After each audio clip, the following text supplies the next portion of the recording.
What's going on, ladies and gentlemen? Welcome back to Auto Auction Rebuilds. We are back for another Copart walk around. Let's jump into this today with number one on my list, another pickup truck. If you guys are getting tired of pickup trucks, let me know. I can't help it because I'm on the look for one myself. So naturally, when I'm looking for a pickup truck for myself, I tend to show them on video to see what you guys think. Here is a 2017 Nissan Titan. I can already tell she took a little bit of rear end damage. How bad is it though? I don't know. We're gonna find that out for ourselves. Ooh, that gap ain't right. That gap ain't right. Oh boy. Okay. All right. Well, it's bad. Wow. The bed is bowed in half right here. It looks like there was some kind of a storage system that you could ride on this and would slide out. It's also got the cargo boxes inside the bed. Someone took the tonneau cover off. I'll bet this doesn't close. No, it does not. Well, no, it doesn't. This is a Platinum Reserve. God, how much is this truck? Guys, somebody comment below right now. Tell me how much can you find a 2017 Nissan Titan Platinum Reserve for? I'm very curious. I'm actually genuinely curious. So obviously she's got frame damage. I mean, the whole bed is bent somewhere right around here. There's frame damage under here for sure. I doubt we're going to be able to see it. There's a frame rail right there. Can't really see anything. Let's take a look at the other one. This is the side that looks like it took it the worst. You can't see it over here either. I guarantee you, it's somewhere over there, man. The frame rail is just, ooh. Yeah, that's bad. Let's take a look at the interior. Oh, it's nice. Oh my goodness. It smells good. Oh, I love this interior. I gotta stop. I gotta stop. I gotta stop. I don't need one. I don't need one. Obviously, I'm not buying this one. This one needs a frame and a bed, and there's probably more underneath that's damaged as well.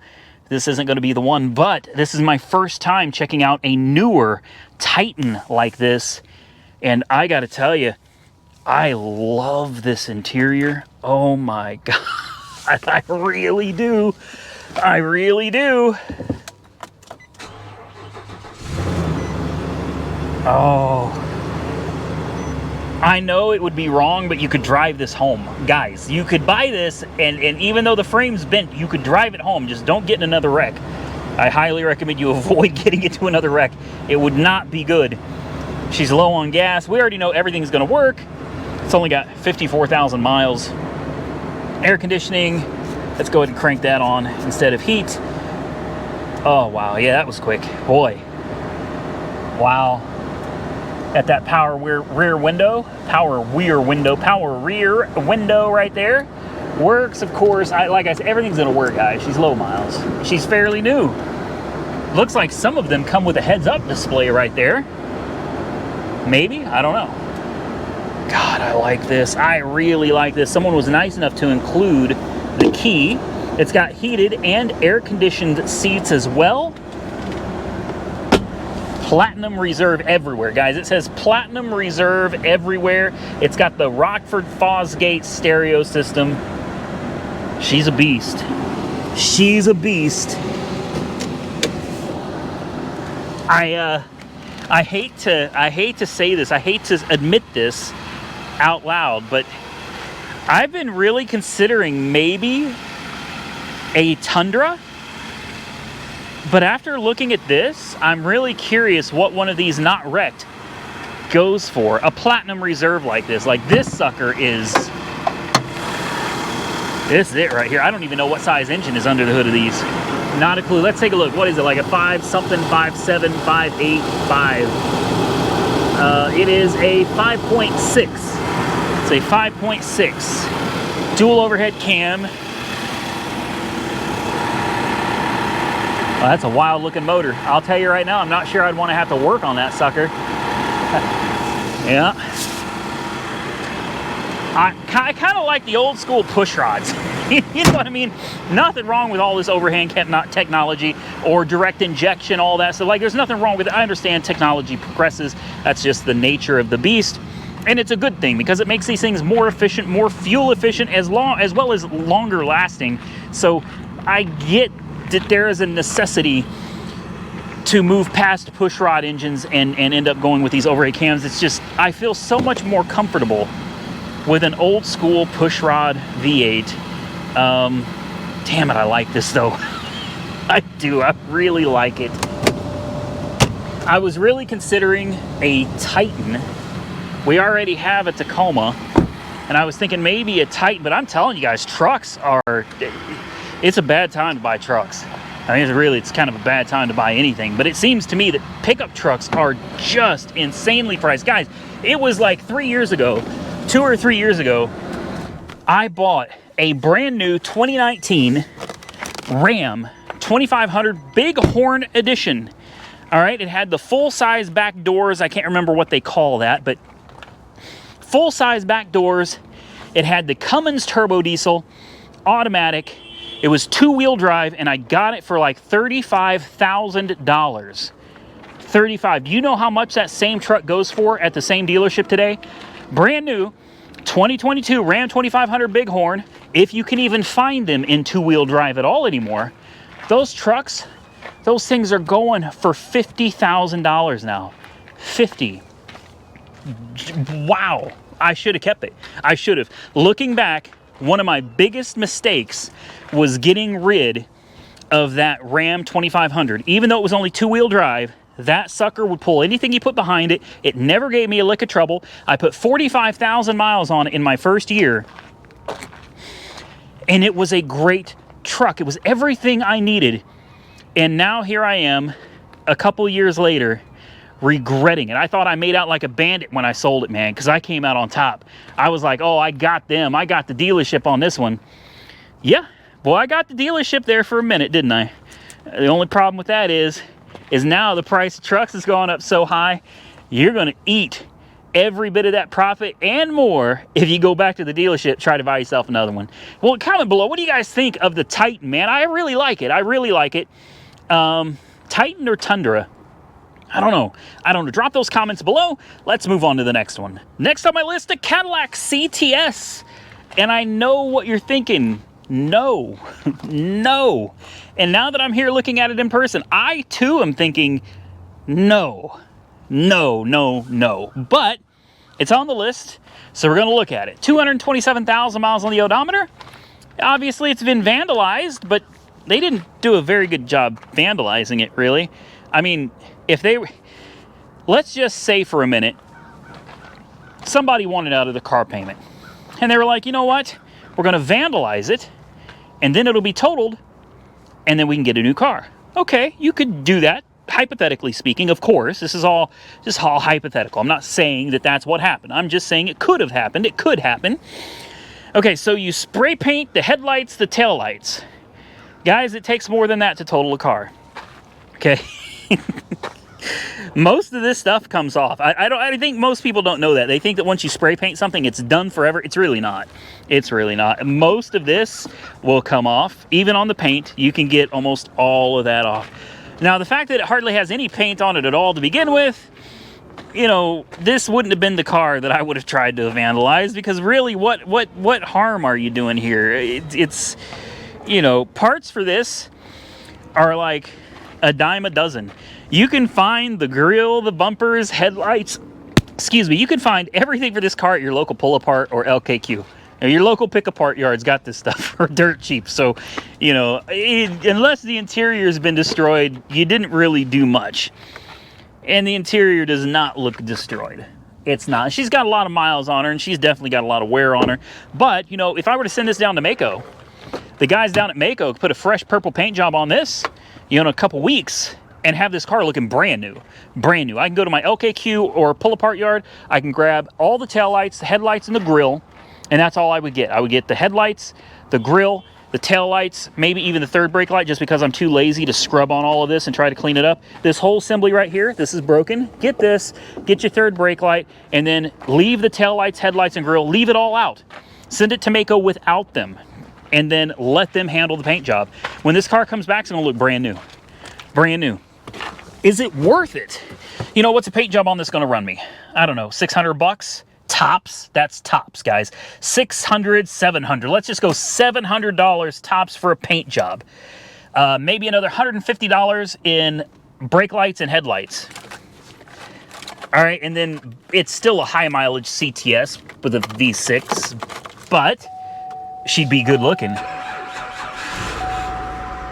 See how she runs. She's misfiring. She started without a jump though. The only light on the dash is check engine. Sometimes you give these things a little throttle, they clear up. Not the case with this one. Nope, not the case with this one. She's just got a dead miss. All right, so now there's mechanical work that needs done. Oh, that's a heavy miss now. You put it in gear and that gets bad. She goes into gear just fine. Let's try the air conditioner. Let's turn the air conditioner on here. Okay, that's gonna take forever. I ain't got time for that. Let's turn it on auto. AC, let's see if the AC even works. We're gonna pop the hood, take a look under there, see how things are looking. All right, I can already tell you AC's ice cold, okay? So we're already winning. Pop the trunk, important window, yes. Tires, it's got 4 of them. The tires look all right. They do, tires look decent. Yeah, all 4 tires look decent. Somebody's got the gas cap off. Oh, I didn't see that. The dashboard is busted. Oh, wow, there are spider webs under here. There's spider webs under there. Okay. Tell me you've been sitting a while without telling me you've been sitting a while. It could be something as simple as a spark plug or a coil, right? It could be. It could be. Hood struts work. It could really be that simple. Give her a tune-up, call it a day. That's probably not what it is. Let's just be real. It's probably not what it is, but it could be. Spare tire, it's pretty gross back there. Pretty gross. Send her in for a detail. You know, just at the end of the day, by the time you're done buying the car, hoping that all it is a tune-up, which it could be, or it could not be, you know, you're gonna end up putting probably $900 or so into it. 900 to, let's just say 900 to 1,000 into it. What's it really worth? And you still have to buy the car and pay the fees. Unfortunately for me, this particular car is not going to make the cut. Last on my list, guys, a 2018 Ford F-150 with 93,000 miles on the odometer. That's a lot of miles. And it's listed as a start, not a drive. Let's take a look around and try to figure out why. So far, she looks good. 4x4, 4 full-size doors. Must be some damage here on the other side. No, there's not. I'm liking this. I'm really liking this one, guys. I wish I wasn't out on the hunt for a truck. I feel like you guys might be getting bored of pickup trucks. If you are, please don't hesitate to comment below and tell me. Maybe next week we can try to lighten up on the pickup truck content just a little bit for you. She smells good. She looks good. WeatherTech floor mats. This is nice. It's got under 100,000 miles. Why would it not drive? Huh. It's a Lariat. She's got the leather interiors. Let's pop the hood. She's gonna be dead. Where's the key? There's the key. Okay, she's got the key. Uh-oh, a service tag. Uh-oh. Uh-oh. You guys know, you know how I feel about service tags. Generally, that's a bad thing. That generally means she went to the dealer and whoever owns it was like, nope, we are not fixing it. Oh my God. Wow, there's a lot of bugs in there. All right, it's the Coyote motor, 5.0. I don't know what horsepower these things are putting out in 2018. Probably 400, maybe 420, something like that would be my guess. Not entirely sure. Do we have a trans dipstick? I don't see one. Maybe it's on the other side. Hold on. Let's look over here. Do we have a, I see the oil dipstick there. No, I don't believe there's a trans dipstick on these. Why they took the ability for us to check our own fluids away, I don't know. Let me get a jump pack. Let's see what she does, or more importantly, doesn't do. All right, let's go around the other side. Let's see what she does. I don't know. What is it, a transmission? It just needs a transmission? Like, if that really is what it needs, a transmission, is it really that big of a deal? Uh-oh, the hazard lights are on. Uh-oh. I don't think she moves.